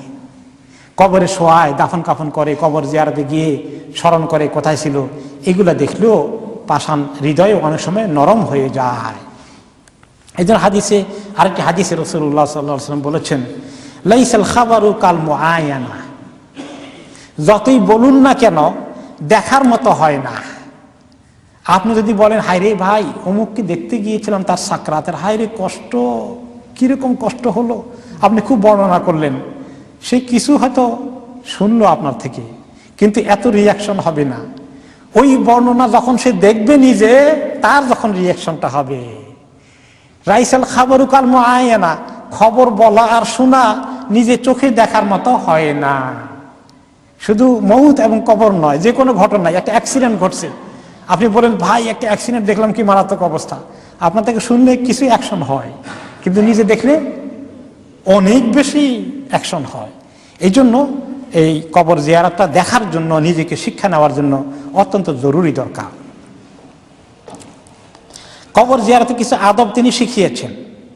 তিনি বলছেন যে ফায়ামবাগি লিমান আযামা আলা জিয়ারা আন ইয়াতাআদ্দাবা বিআদাবিহা, যে ব্যক্তি কবর জিয়ারত করতে যায়, কবরস্থান থেকে শিক্ষা নিতে চায়, মাইয়িতকে দাফন করতে যায়, তার কবর জিয়ারতের আদবগুলো শেখা উচিত। ওয়া ইয়াহদুরা কালবাহু ফি ইতিয়ানিহা, অন্তরের মধ্যে ভালো করে মুজাহাদা করে অন্তরকে রেডি করবে যে আমি কবরস্থানে জিয়ারতে যাচ্ছি, শিক্ষা গ্রহণ করতে তুমি রেডি হও। সব কিছুর জন্য রেডি হওয়া লাগে, তাই না? মানসিক প্রস্তুতি দরকার। তারপরে ওয়ালা ইয়াকুনু হাযহু মিনাত তিতওয়াফ আলাল আজদাফি ফাকাত, ওকে, শুধুমাত্র কবরস্থানে গিয়ে এটা সলিমউদ্দিনের কবর, এটা আব্দুল করিমের কবর, এটা অমুকের কবর, খালি এটা দেখে দেখে ঘুরে ঘুরে আসলে লাভ হলো না। বরঞ্চ ফাইন হাযিহি হালাতুন তুশারিকু ফিহা বাহিমা, এরকম কবরের চতুর্পাশে দিয়ে ঘুরে আসা দেখা, এগুলো গরু ছাগলেও করে, অনেক সময় ঘাস খাইতে যায়, এরকম কবরের পাশে দিয়ে হেঁটে আসলে কোনো লাভ হলো না। নাউযু বিল্লাহি মিন যালিকা, তিনি বললেন যে এইরকম কবরের পাশে দিয়ে হেঁটে আসা আর কোনো শিক্ষা নেই না, গরু ছাগল জানোয়ারের মতো হেঁটে আসলাম, এইরকম হাঁটার থেকে কবরের পাশে দিয়ে আল্লাহ তাআলা যেন আমাদেরকে বাঁচিয়ে দেন। বাল ইয়াকসুদু বিজিয়ারাতি ওয়াজহিল্লাহি তাআলা ওয়া ইসলাহি ফাসাদি কলবিহি, কাজে কবর জিয়ারতে যাওয়ার আগে নিজের অন্তরকে আল্লাহর সন্তুষ্টি অর্জন, এটা একটা ইবাদত, নিজে শিক্ষা নেবে, এইরকম নিয়ত করে অন্তরকে রেডি করবে, এবং নাফউল মাইয়িত, আর মাইয়িতের জন্য দোয়া করবে, এইগুলাকে মাইন্ডে রেখে তারপরে কবর স্থানের দিকে যাবে। ওয়া ইয়াতাজান্নাবুল মাশি আলাল মাকাবির, কবর উপর দিয়ে হাঁটবে না, এটা অ্যাভয়েড করবে। কবরের উপরে দিয়ে হাঁটা ঠিক নয়, কারণ একজন মানুষের গায়ের উপরে দিয়ে হাঁটা কি আপনি রাইট মনে করেন? মরে গেছে নিচে মানুষকে, মানে বনি আদম ইনসানকে মাইয়াতান এবং হাইয়ান, মৃত অবস্থায় জীবন্ত অবস্থায় উভয় অবস্থায় সম্মান করা লাগে। এই জন্য তখন আমরা মাইয়িতকে উঠাই, আস্তে করে উঠাই, আদবের সাথে তুলি, আদবের সাথে কাঁধে নেই, এরকম করে ধরাস করে ফেলে দেই না। এখন তো মরে গেছে, এখন ফেলে দিলে আর ব্যথা পাবে না, ফালাও। এরকম করবেন নাকি? না, আমরা সম্মান করি, কারণ ইনসান বনি আদম। এই জন্য মরে গেলেও তার কবরকেও আমরা এইভাবে পানা দিয়ে যাব না। অল জুলুস আলাইহা, কবরের উপরে বসা ঠিক নয়। অনেকে দেখবেন কবরের উপরে গিয়ে বসে গল্প করে। ওয়াইসাল্লিমু ইযা দাখালাল মাকাবির, কবরে ঢুকে সালাম করবে, যে কবর জিয়ারতের মধ্যে সালাম দিয়ে যে জিয়ারতের দোয়া আছে সেটা শুরু করবে।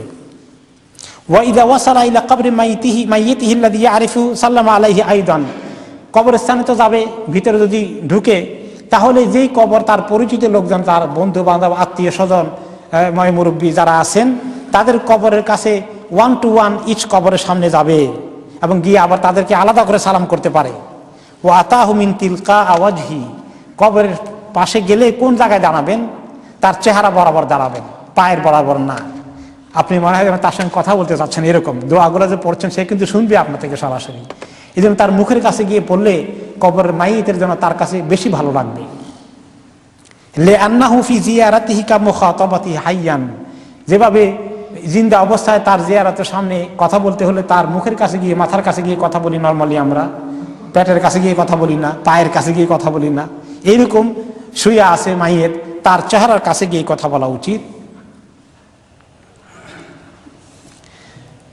সুম্মা ইয়াতাবিরু বিমান সারা তাহতা তুরাব, এরপরে দোয়া টোয়া করে তার জন্য এখন নিজের জন্য শিক্ষা নেবে যে কবরস্থানে কত লোক আছে। ইনকাতা মিন আনিল আহলি ওয়াল আহবাব, এই সবগুলো লোক তাদের একদিন অনেক প্রিয়জন ছিল, প্রিয়তমা স্ত্রী ছিল, প্রিয়তমা স্বামী ছিল, কলিজার টুকরা মা বাবা ছিল, কলিজার টুকরা ছেলে মেয়ে ছিল, সবগুলোকে কাট করে এখানে চলে এসেছে।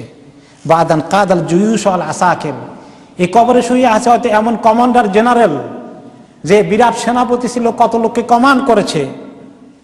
ওয়ানা ফাসাল আসহাব আল আশায়ের, লিডারি করেছে, এবং বড় বড় কবিলার সঙ্গে এবং অন্যান্য গ্রুপগুলোর সঙ্গে, দলগুলোর সঙ্গে সে প্রতিযোগিতা লিপ্ত হয়েছে।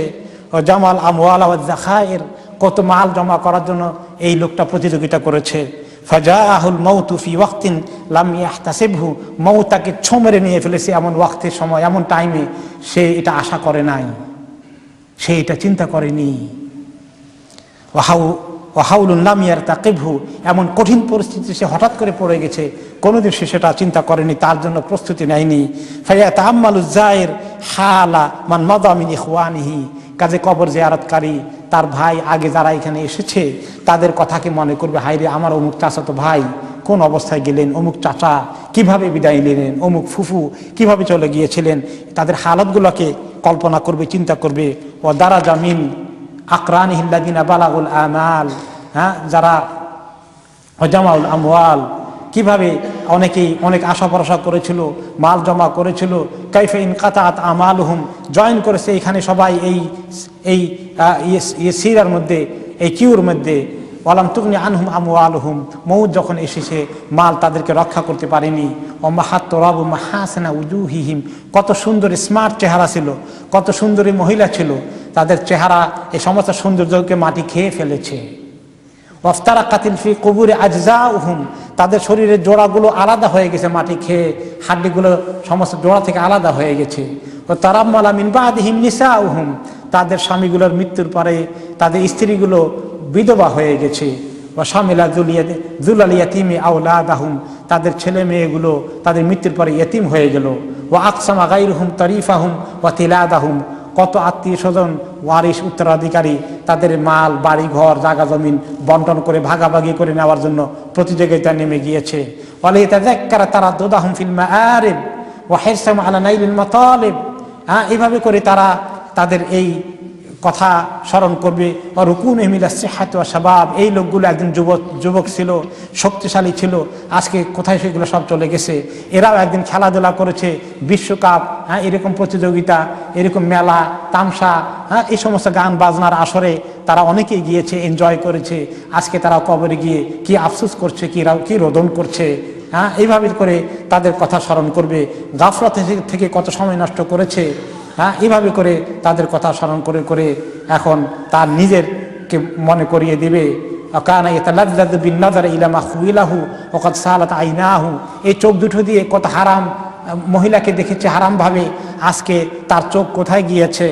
ওয়া ইয়াসুলু বিবালাগহি নুতকুহু ওয়া ক্বাদ আকালা দুদু লিসানি, এই জবান দ্বারা কত লোকে গালিগালাজ করেছে, কষ্ট দিয়েছে, দুর্নাম করেছে, গীবত করেছে, আজকে তার ওই চেহারাকে মাটি, তার এই জিহ্বাকে মাটি খেয়ে ফেলেছে, কিন্তু তার আমলকে সংরক্ষিত করে রাখা হয়েছে।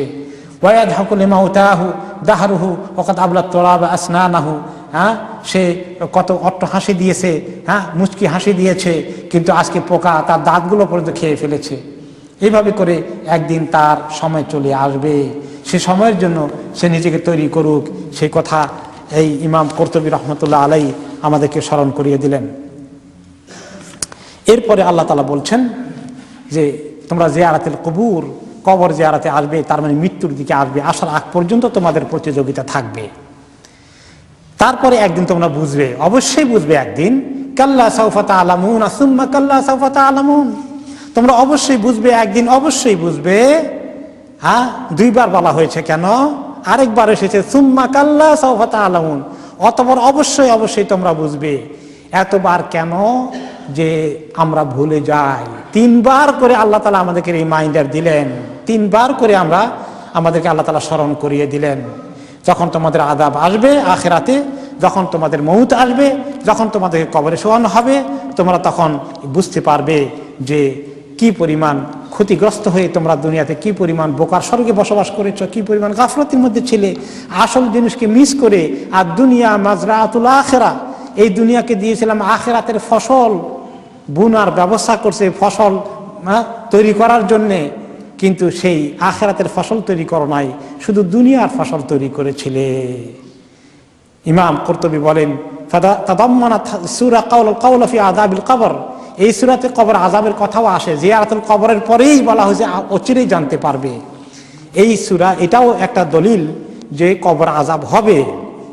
আন্নাল ঈমানা বিহি ওয়াজিবুন ওয়া তাসদীকা বিহি লাযিমুন, এই কবর আযাবের উপরে ঈমান আনা ওয়াজিব এবং লাজিম।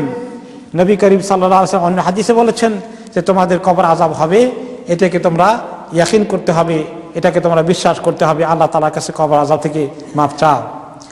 ইমাম আল হাসান বসরি রাহমাতুল্লাহ আলাইহি বলেন ওয়াঈদুন বাদা ওয়াঈদ, তিনবার করে আল্লাহ তাআলা বললেন অবশ্যই জানতে পারবে, অবশ্যই জানতে পারবে। তিনবার করে বললেন মানুষকে সাবধান করতে, সতর্ক করতে। একদম ইয়াকিন মানে কি? এমন বিশ্বাস যার মধ্যে কোনো শোভা সন্দেহ নাই।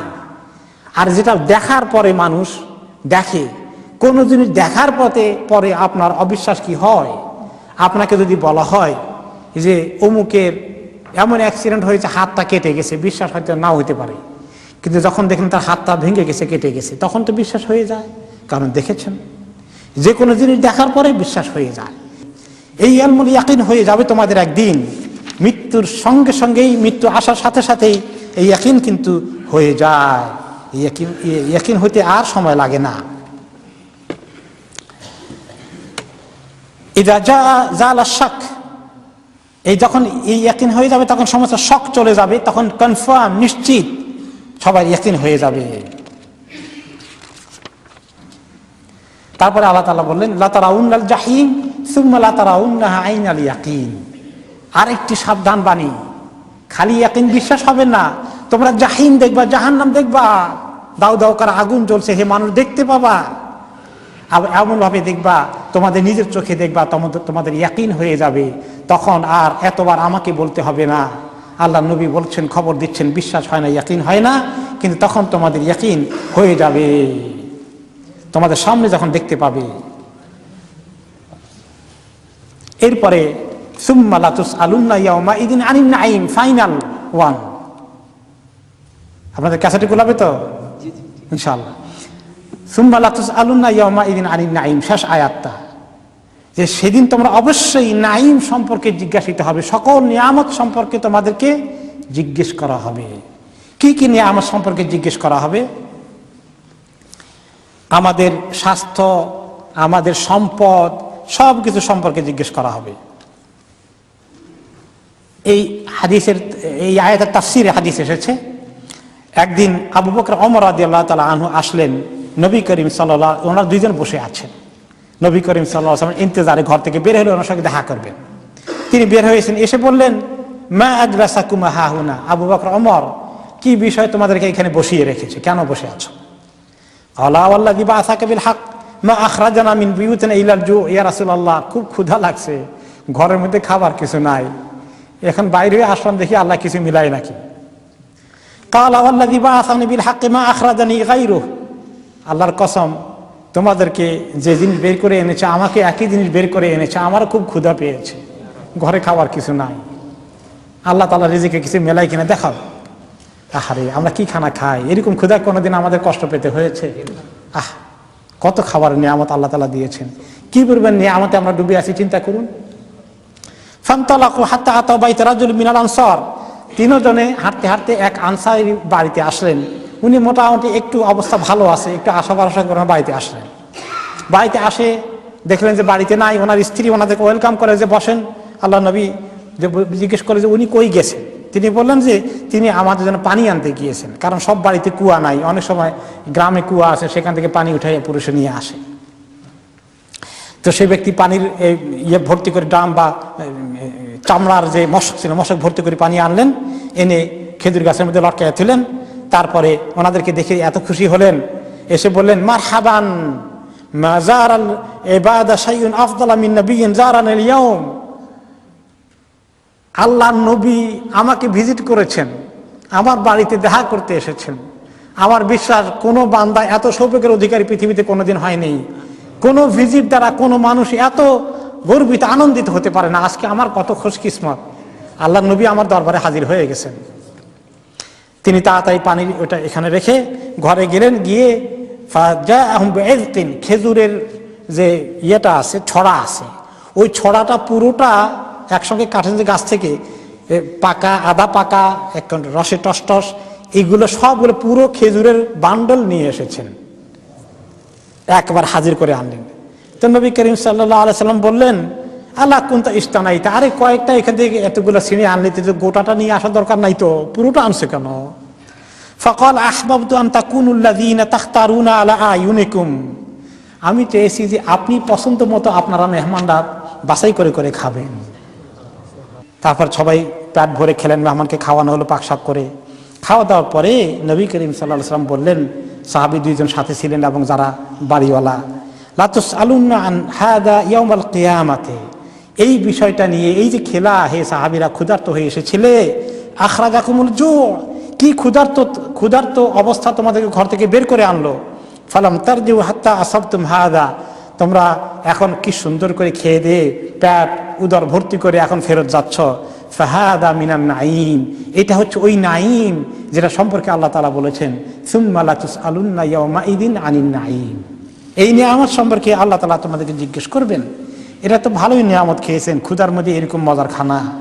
তারপরে আরেকটা ওকেশন হয়েছে, আরেক সময় আকালা রাসূলুল্লাহ সাল্লাল্লাহু আলাইহি সাল্লাম ওয়া আবু বকর ওমর রতাবান ওয়া শারিবু মাআন, আরেকটি ওকেশনে আবু বকর রাদিয়াল্লাহু আনহু এবং ওমর রাদিয়াল্লাহু আনহুকে নিয়ে নবী করিম সাল্লাল্লাহু আলাইহি সাল্লাম খেজুর খেলেন, একটু পাকা খেজুর, টসটসের রসালো খেজুর খাওয়ার পরে আর পানি খেলেন। এর চেয়ে বেশি গোশত আর অন্য কিছু ডিনার বা লাঞ্চ করেননি। তারপরেও তিনি বললেন হাদা মিনান নাঈম আল্লাযী তুসআলুনা আনহু, এই যে খেলা, এটা ওই নাঈম যে সম্পর্কে আল্লাহ তাআলা তোমাদেরকে জিজ্ঞেস করবেন, এটাও নিয়ামত যে সম্পর্কে আল্লাহ তোমাদেরকে জিজ্ঞেস করবেন। আরেক হাদিসে এসেছে, সাহাবায়ে কেরাম বলেন একবার, ইয়া রাসূলুল্লাহ, আল্লাহ তাআলা জিজ্ঞেস করলেন লা তুসআলুনা ইয়াওমাইদিন আনিন নাঈম, ইয়া রাসূলুল্লাহ আন আইয়ি নাঈম নুসআলু, কি নাঈম সম্পর্কে আল্লাহ তাআলা আমাদেরকে জিজ্ঞেস করবেন। ওয়া ইন্নামা হুমাল আসওয়াদানি আল মা ওয়াত তামার ওয়া সুয়ুফুনা আলা রিকাবিনা ওয়াল আদু হাদিরুন ফাআন আইয়ি নাঈম নুসআল। বলেন ইয়া রাসূলুল্লাহ, আমরা তো এমন সাহাবীদের প্রথম জীবনে তো এত মালদার ছিলেন না, অনেক সাহাবী কষ্ট করেছেন হিজরত করতে গিয়ে, মুহাজিররা, তারপরে মুজাহিদরা জিহাদ করতে গিয়ে। বলেন ইয়া রাসূলুল্লাহ, কি নিয়ামত আর আমরা খাই। আসওয়াদান, দুইটা কালো জিনিস, আরবরা দুইটা কালো জিনিস বলতো, কোন জিনিসকে? খেজুর আর পানি। তাদের এগুলাই অনেকদিন তাদের খাবার ছিল। স্বয়ং নবী করিম সাল্লাল্লাহু আলাইহি ওয়াসাল্লাম ঘরে 2 মাস 1 মাস গেছে কোনো আগুন জ্বলতো না। আসওয়াদান, দুইটা কালো জিনিস ওনাদের একমাত্র বাহন ছিল, একমাত্র খাদ্য ছিল। দুইটা কালো জিনিস কি? পানি আর খেজুর। আর তামারু আল মা। ইয়া রাসূলুল্লাহ, আমাদের খাবার তো দেখি মোস্ট অফ দ্য টাইমস খেজুর আর পানি। আর আমাদের তরবারি কাঁধের মধ্যে আছে, কারণ এক জিহাদ থেকে আরেক জিহাদে যাওয়া লাগে, দুশমন আক্রমণ করে জিহাদ করা লাগে। দুশমন আল আদু হাদের, এই এই জেহাদের মধ্যে আসে আর খাওয়া দাওয়ার মধ্যে পানি আর খেজুর খেয়ে দিন কাটাই, জেহাদ করি, এরপরেও আল্লাহ তাআলার কাছে শক্ত হিসাব দেওয়া লাগবে? কোনটা নিয়ামত এত খাইলাম যে এত হিসাব দেওয়া লাগবে? তখন তিনি বলেন, আমা ইন্না যালিকা সায়াকুন, হ্যাঁ এটারও হিসাব দেওয়া লাগবে, এটাও নাঈম। এই নাঈম না থাকলে এটার পাইতা, খেজুর আর পানি না থাকলেও ক্ষুধা কাকে বলে ভালো করে এটার পাইতা। এখন আরেকটি হাদিসে নবী করিম সাল্লাল্লাহু আলাইহি ওয়াসাল্লাম বলেন যে, ইন্না আউওয়ালা মা ইয়াসআলু আনহুল আবদু মিনান নাঈম আন ইউকাল লাহু আলাম নাসিহ্হা লাকা বাদানাক। কিয়ামতের দিন নাঈম সম্পর্কে, নিয়ামত সম্পর্কে আল্লাহ তাআলা বান্দাকে প্রথম জিজ্ঞেস করবেন, এই তোমাকে আমি শারীরিক সুস্থতা দেইনি? নুরবিকা মিনাল মাইল বারিদ, ঠান্ডা পানি সাপ্লাই করিনি? শরীরটা সুস্থ থাকা, খাবার না থাকলে পানি থাকলেও এটাও কি আল্লাহর নিয়ামত না? অন্য হাদিসে এসেছে, ইয়া রাসূলুল্লাহ লিআইয়ি নাঈম নুসআল আনহু, কোন জিনিস নিয়ে এত আল্লাহ আমাদেরকে জিজ্ঞেস করবেন? এই আসওয়াদান, কালো দুইটা জিনিস, পানি আর খেজুর। তিনি বলেন, ইন্না যালিকা সায়াকুন, হ্যাঁ এগুলোও নিয়ে আমার জিজ্ঞেস করা হবে। সাহাবা বলেন, ইয়া রাসূলুল্লাহ, অন্য অকেশনে, ওয়াইনামা নাকুলু ফি আনসাফি বুতুনিনা খুবজা শাঈর, ইয়া রাসূলুল্লাহ মাঝে মধ্যে রুটি খাই, বার্লি দিয়ে বানানো রুটি, তাও পেট ভরে খাইতে পারি না, হাফ পেট খাই, হাফ ক্ষুধা থেকেই যায়। এরপরেও আল্লাহ তাআলার কাছে শক্ত জিজ্ঞাসা উত্তর দেওয়া লাগবে নিয়ামতের? ফাআওহা ইলা নবী সাল্লাল্লাহু আলাইহি ওয়াসাল্লাম, আল্লাহ তাআলা ওহী নাযিল করে খবর দিলেন, কুল্লাহু, আপনি বলে দিন, আলাইসা তাহতাদিউনাল নিআল, এটা কোরআন ওহী না, এটা হাদিসের ওহী, হাদিসেও কিন্তু ওহী, যে তোমরা কি জুতা পায়ে দাও না? ওয়াতাশরিবুনাল মা আল বারিদ, ঠান্ডা পানি খাও না? ফাহাদা মিনান নাঈম, এগুলোও আল্লাহ তাআলার দেওয়া নিয়ামত। ইবনে মাসউদ রাদিয়াল্লাহু তাআলা আনহু বলেন, আল আমনু ওয়াস সিহহা, জীবনটা নিয়ে নিরাপদে থাকাও আল্লাহর নিয়ামত, শরীরটা ঠিক থাকাও আল্লাহর তাআলার নিয়ামত। যায়েদ ইবনে আসলাম বলেন, ইয়া রাসূলুল্লাহ, রাসূলুল্লাহ সাল্লাল্লাহু আলাইহি ওয়াসাল্লাম বললেন, আর নাঈম কি জিনিস জানো? সাবাল বুতুন, পেট ভরে যদি যে ভাত খাও বা যে রুটি খাও, যাই খাও, ও বারিদু শারাব, ঠান্ডা পানি, জিলালুল মাসাকিন, এই বাড়ি ঘরের যে ছায়া, যেখানে বসবাস করো, ওয়া ইতদালুল খালক, আর এই যে তোমার শরীরটাকে সুঠাম করে সুস্থ করে আল্লাহ তাআলা বানিয়েছেন, পাঠিয়েছেন দুনিয়াতে, ওয়া লাযযাতুন নাওম, আর এই যে ঘুমের একটু মজা, এগুলো সমস্ত আল্লাহ তাআলার নাঈম এবং নিয়ামত। কুল্লু লাযযাতিন মিন লাযযাতিদ দুনিয়া, মুজাহিদ রাহমাতুল্লাহ আলাইহি বলেন, দুনিয়ার যত নিয়ামত আছে, যত মজা আছে, সবগুলো আল্লাহ তাআলার নাঈম। এই সবগুলো সম্পর্কে আল্লাহ তাআলা আমাদেরকে জিজ্ঞেস করবেন। আর একটা হাদিসে এসেছে যে সিহাতুল আবদান, আল্লাহ তাআলা কোরআনে পাকে বলেছেন, ইন্নাস সামা ওয়াল বাসারা ওয়াল ফুআদা কুল্লু উলাইকা কানা আনহু মাসউলা, যে অঙ্গ প্রত্যঙ্গগুলো আল্লাহ তাআলা দিয়েছেন, চোখ দিয়েছেন, কান দিয়েছেন, অন্তর দিয়েছেন, এছাড়াও হাত পা সমস্ত কিছু দিয়েছেন, যে এগুলো সবগুলো আল্লাহ তাআলার নিয়ামত, এগুলো সম্পর্কে আল্লাহ তাআলা জিজ্ঞেস করবেন। আর কি হাদিসে এসেছে, দুটো নিয়ামত সম্পর্কে মানুষ একদম গাফিল থাকে, কাজে লাগায় না। এই দুটো নিয়ামত সম্পর্কে মানুষ বড় বেশি ধোঁকা খায়, সেই দুটো নিয়ামত সম্পর্কে স্পেশালি জিজ্ঞাসা করা হবে। আস-সিহহাতু ওয়াল ফারাগ নি'মাতানি মাগবুনুন ফীহিমা কাসীরুম মিনান নাস।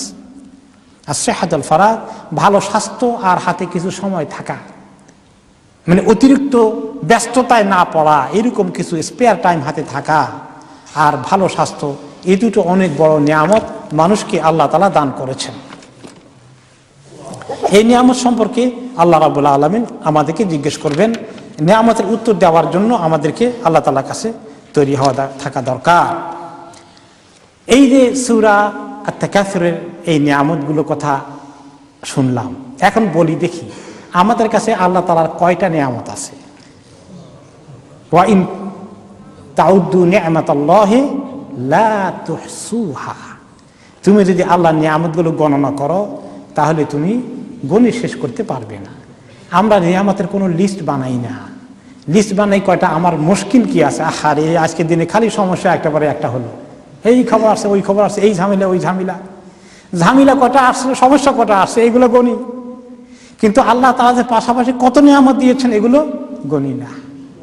যেই ব্যক্তির সবজি আছে আর ডাল আছে, ভাতও আছে, চিন্তা করে আহারে গোশতও নাই, মাছও নাই, আহারে খালি নিরামিষ খাওয়া লাগলো। যে ব্যক্তির গোশত আছে দূর, একটু মাছ নাই, যে ব্যক্তি মাছ আসে, মাছ তো পাইলাম, একটু গোশত পাইলাম না।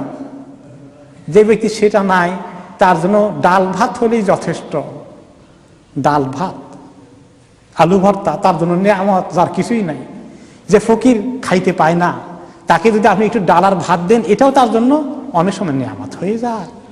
তো কাজে আমার যদি গোশত মাছ না থাকে, ডাল আছে, আলহামদুলিল্লাহ বিশাল নিয়ামত। এই জন্য থাকা অবস্থায় কম খাওয়া কথা নয়, বরঞ্চ দান খয়রাত করতে করতে নিজের জন্য খাওয়ার কম রাখতে পারা। দান করতে করতে মানুষের অভাব দেখে, আসল মানুষ যারা মানুষের অভাব দেখে নিজের সম্পদের পাহাড় জমা করতে পারে না, সত্যিকার মুমিন এটা পারে না। খলিফা ওমর ইবনে আব্দুল আজিজ রহমতুল্লাহ আলাইহি বাদশাহ ছিলেন, খলিফা ছিলেন, তাই না? খাইতেন কি প্রায় দিন ডাল আর রুটি, ডাল আর রুটি। ওনার চাকর যেটা আছে সে বলে খলিফার ওয়াইফকে রানী, কুইন, তাই না? খলিফার স্ত্রী তো কুইনের পজিশন। বলে যে আম্মা প্রত্যেক দিন ডাল আর রুটি কেমনে খাই, একটু চেঞ্জ করেন না মেনুটা। চাকরেরও বিরক্তি এসে গেছে। তো খলিফার বিবি বলেন, তোমার মনিব প্রভু খলিফা, তারও তো খাদ্য তুমি জানো ডাল আর রুটি। এই হলো। আর আমাদের খেতে খেতে খেতে খেতে বিরাট, প্রত্যেকদিন গোশত খাই কেমনে, দূর ভালো লাগে না। প্রত্যেকদিন মাছ খাই কেমনে, ভালো লাগে না, কি খাওয়া যায়। আমাদের মাঝে মাঝে মহিলারা চিন্তা করে কোনটা আর চেঞ্জ করি, খাবারের মধ্যে বোরিং হয়ে গেছে, আইটেম কিভাবে চেঞ্জ করা যায়, কিভাবে রুচি বাড়ানো যায়। হাই রে, বেশি থাকাতে এই অবস্থা হয়ে গেছে। যারা টানাটানিতে থাকে তাদের এরকম বোরিং হওয়া লাগে না, তাদের অল্প করে পায়, প্রত্যেকদিন নতুন লাগে, কারণ তার কাছে এর বেশি আর নাই। আমাদের থাকার কারণে এটা হয়েছে। এখন আমাদের থাকাটা কিভাবে কমানো যায়, বেশি করে দান খয়রাত করে কিভাবে কমানো যায়, তাহলে আলহাকুমুত তাকাসুর থেকে আমরা বাঁচতে পারবো। আসুন আমরা ছুরি চালানোর চেষ্টা করি, আমাদের দান খয়রাত বেশি করে বাড়িয়ে বাড়িয়ে আখিরাতের জন্য সম্বল তৈরি করি। আল্লাহ রাব্বুল আলামিন তৌফিক দান করুন। সুবহানাকাল্লাহুম্মা ওয়া বিহামদিকা আশহাদু আল্লা ইলাহা ইল্লা আনতা আস্তাগফিরুকা ওয়া আতুবু ইলাইক।